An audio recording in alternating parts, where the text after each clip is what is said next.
നമുക്ക് ബാലിന്റെയും ഗോമതിയുടെയും നാളത്തെ നല്ലൊരു കഥ കേട്ടാലോ? അതിനുമുമ്പ് ഒരു കാര്യം പറഞ്ഞോട്ടെ, വീഡിയോ ഇഷ്ടപ്പെടുവാണെങ്കിൽ ഒന്ന് ഹൈപ്പ് ചെയ്യാൻ മറക്കരുത് കേട്ടോ. അങ്ങനെ നാളത്തെ കഥയും നമ്മൾ കാണുന്ന ഒടുവില് ആകാശും ആരിനും ഒക്കെ തകർന്നു പോയി. ഒരിക്കലും അവർ പ്രതീക്ഷിച്ചിട്ടുണ്ടായിരുന്നില്ല ബാലിന് ഇങ്ങനെ പറയുന്ന. തന്റെ പെങ്ങളാണ് അലോകിനെ മുറിയിലേക്ക് വിളിച്ചു കയറ്റിയിരിക്കുന്നത്. അപ്പൊ അച്ഛൻ പറഞ്ഞ ശരിയാണ്, ആദ്യം അവളെയാണ് കൊല്ലണ്ടേ. പക്ഷെ എന്ത് ചെയ്യാൻ പറ്റും, സ്വന്തം ചോരയായപ്പോലെ ചെയ്യാൻ പറ്റില്ലല്ലോ. ബാലൻ പറഞ്ഞു, നീയൊക്കെ ഒരു ആവേശത്തിന്റെ പുറത്ത് ഇറങ്ങിത്തിരിക്കും, ഒടുവിലോ കിട്ടാൻ പോകുന്ന ദുരന്തം എന്താ നിനക്കൊക്കെ അറിയാൻ മേലേന്ന് ചോദിച്ചു.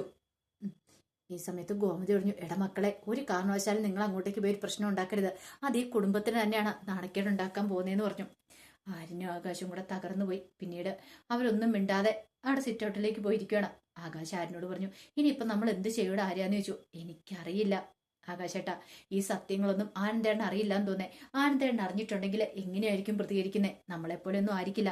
നമ്മളെപ്പോലെ സഹിക്കാനും ക്ഷമിക്കാനും ഒന്നും ചിലപ്പം ആനന്ദേണ്ണ പറ്റിയെന്ന് വരത്തില്ല. ആനന്ദേണ്ണ അവനെ തീർക്കത്തുള്ളൂ, ആ ലോകിനെ. ആ സമയത്ത് ആകാശ് പറഞ്ഞു, എന്നാലും അവൾക്ക് എങ്ങനെ തോന്നി അനുവിന് ഇങ്ങനെ നമ്മളോട് ഈ കൊടും ചതി ചെയ്യാനായിട്ട്? അവളെ അത്ര കണ്ട് സ്നേഹിച്ചല്ലേന്ന് ചോദിച്ചു. അതെ, അത് ശരിയാ. ഇതിനു മുമ്പ് ഒരു സംഭവം ഉണ്ടായിട്ടുണ്ട് ആകാശേട്ടാന്ന് പറഞ്ഞു. എന്താ? ഞാനൊരു തവണ അനുവിനെ പോലെ ഒരാളെ അലോകിന്റെ ബൈക്കിന് പിന്നെ വെച്ച് കണ്ടതാണ്. അന്ന് ഞാൻ ഇതിനെക്കുറിച്ചും മിത്രയോട് സംസാരിക്കുകയും ചെയ്തതാ.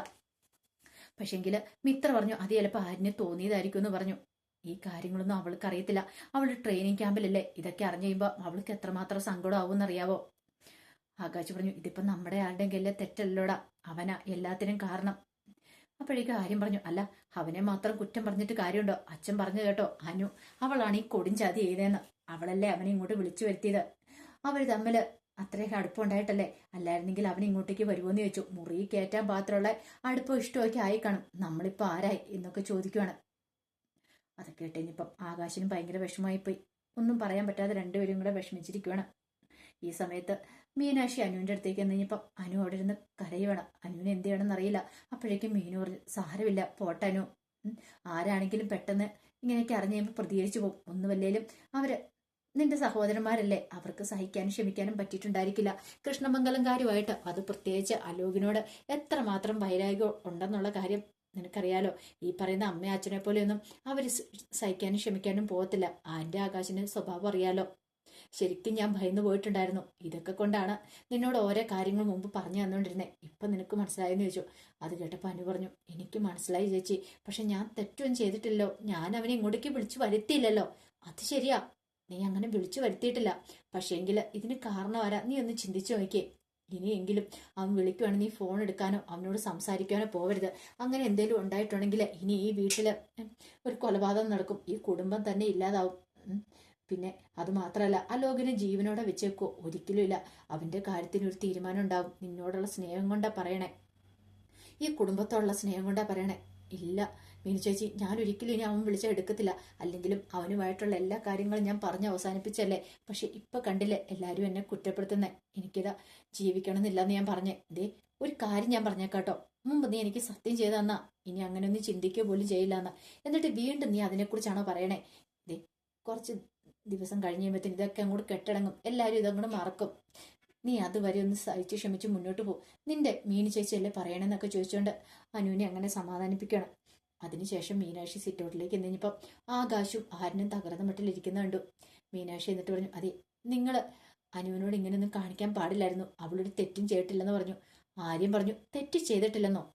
ഇത്രയൊക്കെ ആയിട്ടും എങ്ങനെ മീനാക്ഷി അടുത്തേക്ക് അവളെ ന്യായീകരിക്കാൻ തോന്നും? അവള് കാരണമല്ലേ ദേവിയെടുത്തിട്ട് കുഞ്ഞു പോയത്. ആനന്ദേട്ടന്റെ കാര്യം ഒന്ന് ഓർത്ത് വയ്ക്കേ. ആനന്ദേട്ട സമനില തെറ്റുമട്ടി പെരുമാറുന്നേ. ദേവി ചേച്ചിയുടെ കാര്യമോ?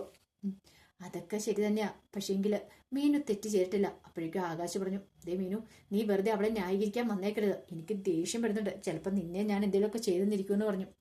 അത് കേട്ടപ്പോൾ മീനാക്ഷി പറഞ്ഞു, ആകാശൊക്കെ എന്താ വിചാരിച്ചുകൊണ്ടിരിക്കണേ? ഈ സമയത്ത് ആര്യ പറഞ്ഞു, ചേച്ചി എന്തിനാ അവളെ ഇങ്ങനെ ന്യായീകരിക്കുന്നത് എനിക്കറിയില്ലാത്ത. അത് അവള് തെറ്റ് ചെയ്യാത്തോണ്ട്, അവള് പറഞ്ഞിട്ടല്ലടാ അവൻ ഇങ്ങോട്ടേക്ക് വന്നേന്ന് പറഞ്ഞു. പിന്നെയോ വിളിക്കാതെ വന്നാണെന്ന് ചോദിച്ചു. അതെ, അവൾക്കും അവനും തമ്മിൽ ഇഷ്ടങ്ങളുണ്ടായിരുന്നു, മുമ്പുണ്ടായിരുന്നു. പക്ഷെ ഇപ്പോഴങ്ങനെയല്ല. അമ്മയെ കൊല്ലാൻ ശ്രമിച്ച അവനാന്നുള്ള കാര്യം അറിഞ്ഞു കഴിഞ്ഞപ്പം അവനുമായിട്ടുള്ള സർവ്വബന്ധം ഉപേക്ഷിച്ചവള്. അവനെ പറഞ്ഞു തിരുത്തി, ഇനി മേലാല് എന്നെ വിളിക്കാനോ കാണാനോ ശ്രമിക്കില്ലെന്ന് പറഞ്ഞു. അങ്ങനെ അവന്റെ കർണം തീർത്ത് അടിയും കൊടുത്ത, അല്ലെങ്കിൽ സംശയം ഉണ്ട് അവനോട് ചോദിച്ചു നോക്ക്. ഇനി മേലാല് എന്നെ ഫോൺ വിളിക്കുക പോലും ചെയ്യില്ലെന്ന് പറഞ്ഞ അവിടെ പോന്ന. പക്ഷേങ്കിൽ അലോക് ആ വാശിക്കാണ് എന്താണെന്നറിയത്തില്ല ഇവളെ കാണാൻ വേണ്ടി വന്നേ. ഇവള് മാപ്പ് കൊടുക്കണം, അറിയാതെ അവന് തെറ്റിപ്പോയതെന്നൊക്കെ പറഞ്ഞുകൊണ്ട്. പക്ഷെ ഇവൾ അതിന് തയ്യാറാവാതെ വന്നു കഴിഞ്ഞപ്പോൾ ഇവൻ പോകാൻ കൂട്ടാക്കാതെ മുറിയിലിരുന്ന അതൊക്കെയാ സംഭവിച്ചതെന്നൊക്കെ പറഞ്ഞ് കാര്യങ്ങളൊക്കെ പറഞ്ഞ് മനസ്സിലാക്കാൻ ശ്രമിക്കുന്നുണ്ട്. അപ്പോഴേക്കും ആര്യം പറഞ്ഞു, ദേവടുത്തേക്ക് അറിയാലോ ഞങ്ങൾ എത്രമാത്രം അവളെ സ്നേഹിച്ചാന്ന്. ഈ രണ്ട് കുടുംബങ്ങളും തമ്മിലുള്ള ശത്രുതയും കാര്യങ്ങളൊക്കെ അവൾക്ക് ആദ്യമേ തൊട്ട് അറിയാവുന്ന, അവൾക്ക് ജനിച്ചപ്പോൾ മുതലേക്ക് കണ്ടു വളരുന്ന. എന്നിട്ടാണ് അവൾ ഇങ്ങനെ ഒരു കൊടുംചതി ചെയ്തതെന്ന് പറഞ്ഞു. സാരമില്ല പോട്ടെ, ഇനിയിപ്പം നമ്മൾ എത്രയൊക്കെ അവളെ അടിച്ചാലും ഇടിച്ചാലും ഒന്നും ശരിയാകാൻ പോകുന്നില്ല. നിങ്ങൾക്കൊരു കാര്യം കേൾക്കണോ? ഇന്ന് ഞാൻ മുറിയിലേക്ക് ചെന്ന് കഴിഞ്ഞപ്പം അവൾ ആത്മഹത്യക്ക് ഒരുങ്ങുമായിരുന്നു. കയ്യിലെ വെയിൻ കട്ട് ചെയ്ത് കൃത്യസമയത്ത് തന്നെ ഞാൻ എത്തിയത് കൊണ്ടാണ് രക്ഷപ്പെട്ടത്. അല്ലായിരുന്നെങ്കിലോ ഇന്ന് ഈ വീടൊരു മരണ വീടാവുമായിരുന്നു പറഞ്ഞു. അത് കേട്ടപ്പോൾ അവർ ഞെട്ടിപ്പോയി. ഇനി അവൾക്ക് ചിലപ്പോൾ ഇതൊന്നും താങ്ങാൻ പറ്റിയെന്ന് വരത്തില്ല. ആര്യൻ്റെ അതുപോലെ തന്നെ അച്ഛൻ്റെ ആകാശിൻ്റെ ഒക്കെ സംസാരം എല്ലാം കൂടെ കേട്ട് കഴിയുമ്പോൾ അവളുടെ സമനില തെറ്റുമെന്ന് പറഞ്ഞു. നിങ്ങളായിട്ട് ഇനി ഇവിടെ ഒരു ദുരന്തം കൂടെ ഉണ്ടാക്കി വെക്കരുതെന്ന് പറഞ്ഞിട്ട് മീനാക്ഷി അങ്ങോട്ട് എഴുന്നേറ്റ് പോയി. ആര്യനൊക്കെ വല്ലാത്തൊരു ബുദ്ധിമുട്ടായിരുന്നു. ഈ സമയം ബാലനെ ഗോമതി ആശ്വസിപ്പിക്കുന്നുണ്ട്. ബാലേട്ട പോട്ടെ, ഇനിയിപ്പോൾ അതിനെക്കുറിച്ച് ഓർത്ത് ടെൻഷൻ അടിക്കണ്ട. ബാലൻ പറഞ്ഞു, എങ്ങനെ ടെൻഷൻ അടിക്കായിരിക്കും? അല്ല ആനന്ദ് ഇതായിട്ടും വന്നോന്ന് ചോദിച്ചു. ഇല്ലാന്ന് പറഞ്ഞു. അവനിത് എവിടെ പോയതായിരിക്കും? അങ്ങനെ ഒടുവിൽ ബാലൻ വിളിച്ചു നോക്കിയപ്പോൾ കോള് കിട്ടുന്നില്ല.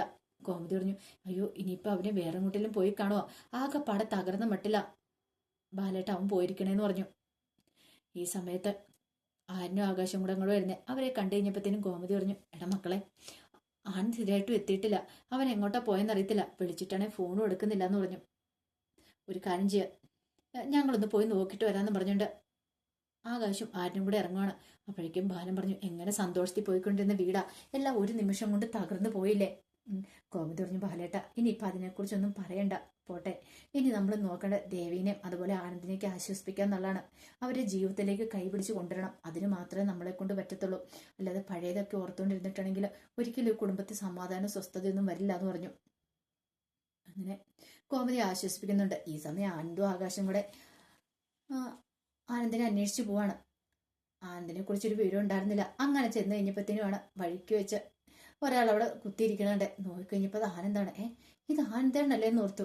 അങ്ങനെ ഒടുവില് ചെന്ന് കഴിഞ്ഞപ്പോൾ ആനന്ദ് ഫിറ്റായി 4 കാലയിലാണ് പിച്ചും പൈയും പറഞ്ഞുകൊണ്ടൊക്കെ ഇരിക്കുന്നുണ്ട്. ആ കാഴ്ച കണ്ടപ്പോൾ അവർ ശരിക്കും തകർന്നു പോയി, നെഞ്ചു പൊട്ടിപ്പോയി. ആനന്ദണ്ണ ആദ്യമായിട്ടാണ് ഇങ്ങനെ മദ്യപിച്ച് ലക്കിട്ട് കാണുന്നത്. ഇവര് 3 പേരും പിന്നെ അതോടൊപ്പം തന്നെ ധർമ്മനും എല്ലാവരും കൂടി ബിയറൊക്കെ മേടിച്ചിടയ്ക്ക് കഴിക്കുമെങ്കിലും ഇതുപോലെയൊന്നും മദ്യപിച്ചിട്ടില്ല ആനന്ദ്. പക്ഷെ ആ കാഴ്ച കണ്ടു കഴിഞ്ഞപ്പോഴത്തേനും വല്ലാത്ത അവസ്ഥയായിപ്പോയി. പെട്ടെന്ന് ആര്യന് ആകാശനോട് പറഞ്ഞു, ആകാശേട്ട പിടിക്ക്, നമുക്ക് ആനന്ദനെ വീട്ടിലേക്ക് കൊണ്ടാന്ന് പറഞ്ഞു. അങ്ങനെ ഒടുവിൽ ആനന്ദിനെ പിടിച്ചോണ്ട് അവർ വീട്ടിലേക്ക് വരിക. ഈ സമയം ഗോമതി അങ്ങോട്ട് ഇറങ്ങി ചെന്നു. ഈ കാഴ്ച കണ്ടു കഴിഞ്ഞപ്പോഴത്തേനും ഗോമതിക്ക് മനസ്സിലായി ആനന്ദ് നല്ല മദ്യലഹരിയിലാന്ന്. അപ്പോഴേക്കും ഗോമതി പറഞ്ഞു, എവിടെ നാടാ നിനക്ക് ഇവനെ കിട്ടിയത്? ബാക്കിയുള്ളവർ ഇവിടെ തീ നിന്നിരിക്കുമായിരുന്നു, എന്താ ഇങ്ങനെയെന്ന് അറിയാൻ വേണ്ടിയിട്ട്. അപ്പോഴാണ്ടേ ഇവനെവിടുന്ന മദ്യഷാപ്പിൽ നിന്നാണോ കിട്ടിയത്? അതൊക്കെ കേട്ടുകഴിഞ്ഞപ്പോൾ ആകാശ് പറഞ്ഞു, അമ്മ ഒന്ന് ഒച്ചപ്പാട് വെക്കല്ലേന്ന് പറഞ്ഞു. പിന്നെ ഇതൊക്കെ കണ്ടിട്ട് ഞാൻ സന്തോഷിക്കണോ? ഇവനെ പോലെ ഒരുത്തനെ എനിക്ക് എന്ത് ചെയ്യണം എന്നറിയത്തില്ല, എനിക്ക് സമനില തെറ്റുന്നുണ്ടെന്ന് പറഞ്ഞു. അത് കേട്ടപ്പം ആര്യം പറഞ്ഞു, പോട്ടമ്മേ, തൽക്കാലത്തേക്ക് ഇപ്പോൾ പറഞ്ഞിട്ടൊന്നും കാര്യമില്ല. ആകാശോട് എന്ത് പറഞ്ഞാലും ആകാശന്റെ തലയിലും കയറാൻ പോകുന്നില്ല. പിന്നീട് ആകാശം ആര്യനും കൂടെ ആനന്ദിനെ മുറിയിലേക്ക് കൊണ്ടുവന്നു. ശ്രീദേവി ആ കാഴ്ച കാണുവാണ്. ശ്രീദേവിക്ക് ഭയങ്കര സങ്കടമായിപ്പോയി. ശ്രീദേവി ഒരിക്കലും പ്രതീക്ഷ ആയിരുന്നില്ലല്ലോ. പിന്നീട് ആനന്ദിനെ മുറിയിൽ കൊണ്ട് കിടത്തിയിട്ട് ആര്യം പറഞ്ഞു, ദേവിയടുത്ത് വിഷമിക്കൊന്നും വേണ്ട കേട്ടോ, ആനന്ദയുടെ നാളെ നേരം വിളിക്കട്ടെ, ഞങ്ങൾ കാര്യങ്ങളൊക്കെ പറഞ്ഞ് മനസ്സിലാക്കാന്ന് പറഞ്ഞു. ദേവി അതിന് മറുപടി ഒന്നും പറഞ്ഞില്ല. ദേവി കരയുക മാത്രമാണ് ചെയ്തേ. അവർക്ക് സങ്കടം തോന്നി ദേവിയുടെ മുഖം കണ്ടപ്പം. ഒരു തെറ്റും ചെയ്യാതെ പാവത്തിന്റെ കുഞ്ഞു പോയല്ലോ, എത്രമാത്രം സങ്കടം ഉണ്ടായിരിക്കും. ദേവിയുടെ മുഖത്ത് നോക്കാൻ പോലും അവർക്ക് വിഷമമായിരുന്നു. അങ്ങനെ അവരങ്ങോട്ട് ഇറങ്ങിപ്പോയി കഴിഞ്ഞപ്പോഴത്തേനും ശ്രീദേവി ആനന്ദിന്റെ അടുത്തിരുന്നു. ശ്രീദേവി നോക്കിക്കഴിഞ്ഞപ്പോൾ ആനന്ദ് പതുക്കെ മയക്കത്തിൽ അങ്ങോട്ട് വീഴുവാണ്. ശ്രീദേവി ആനന്ദിന്റെ അടുത്തിരുന്നിട്ട് ആനന്ദിനെ കെട്ടിപ്പിടിക്കുവാണ്. ഇനി എന്ത് ചെയ്യാൻ പറ്റും?